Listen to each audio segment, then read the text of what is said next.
Hello, it's Maggie. I wanted to do the chart of China today. Just take a look at it. So the date I have for China is October 1st, 1949 at 3:15 p.m. in Beijing, China.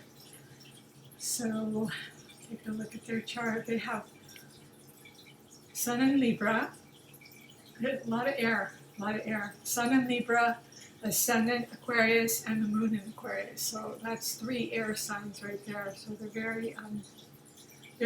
very good at technology, Apple and iPhones and everything else. But that's the Aquarian and the People's Party. That's the name of the Communist Party. So that would be looking after the group of people. That's their mindset. They all work together, and they they work for humanity, and their scientific advances are very, very, very good. A lot of them. Um, they do have Jupiter, the good luck planet, and good fortune and expansion in the 12th house in Capricorn. So a lot of their achievements they may keep secret. A lot of their business, um, yeah, they may keep secret because it's in the house of Pisces. It's in the house of Pisces, but it's in Capricorn. Capricorn's achievement, and Jupiter's good luck, good fortune, and expansion. So they've got a lot. They've got a lot going on. I'm just going to skip to where they have planets. The dominant thing for China is their seventh house. their first house and their seventh house. Those are the oppositions, Leo and Aquarius. So, and it's very, very, very fixed. Very fixed. Aquarius is fixed and Leo is fixed. And so they have, I'm skipping right over Uranus. They have Uranus and Cancer in the sixth house of work, so I guess the workers' party. But the seventh house, they have Mars, it's fire, the ruler of both Scorpio and Aries, very aggressive in relationship, and also Pluto, the ruler of Scorpio. They have both rulers of Scorpio in Leo. That is strong, powerful, fixed, stubborn, intense. Mars and Pluto together, it's explosive. I mean, just one alone, but to have them both in your relationship house and in a fixed fire sign in Leo, there's a show of force. There's a show of force, so it's opposing the people. Well, the people are the Aquarius. It's opposing Aquarius. So it's opposing the Moon and the Ascendant. So as a people, when the seventh house of China clamps down on the people, it clamps down hard because Pluto and Mars are extremely forceful. They're intense, they're strong-willed, they're dominant, and so is Leo. So there's no messing around with them. They're just extremely powerful, very powerful. Saturn in Virgo in the 8th house, that's Scorpio's house. So Saturn in Virgo is again, Saturn can cause some restriction and delay and separation. It's the ruler of Capricorn and it's in Virgo. So in their 8th house of joint assets. So they're very cautious and reserved about their money and how they make their money, and a lot of the joint assets are probably through the workers, People's Republic of China. So up in Libra,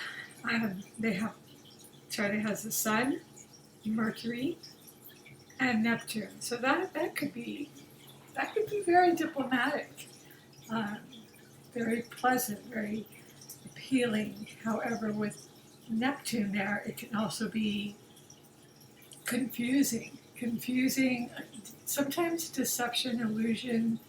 Um, it's the fact that they have all of this. Actually, Saturn is in their seventh house in Virgo, but in their eighth house of joint assets, they have the Sun, Mercury, and Neptune, joint assets. A Scorpio's house in Libra, so diplomacy with China can get really, really tricky because of Neptune there. It's Neptune. Mercury's a planet of communication. The Sun is China, and Neptune is can sometimes fog up communications. They may hear one thing and it may be something else, or they may say something and it may turn out to be another way. So Neptune conjunct Mercury can be very, very tricky in communication. Very, very, very hard. And, it could come off as diplomatic, and then, the seventh house, Leo, could just, come down really hard. In Scorpio, they have Venus in Scorpio, and their midheaven is in Scorpio as well. So it's a very dominant country. Very dominant country, and it loves joint assets, certainly, through other countries, trading with other countries. But their ninth house is the idealism, and they have Venus and Scorpio there, so Venus and Scorpio. So the ruler of Aquarius is both Uranus and Saturn, which they have. Saturn, they have in the, looks like it's in the eighth house.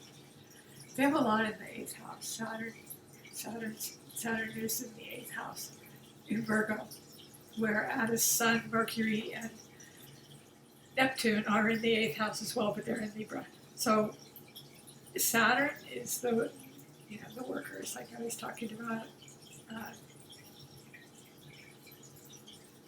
And so, that's a lot of how the country's formed, to the Workers' Party, the people.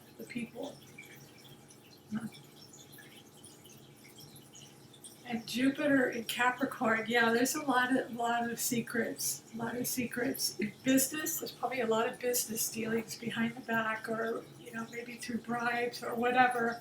And that again could be Neptune, and Neptune conjunct Mercury could be,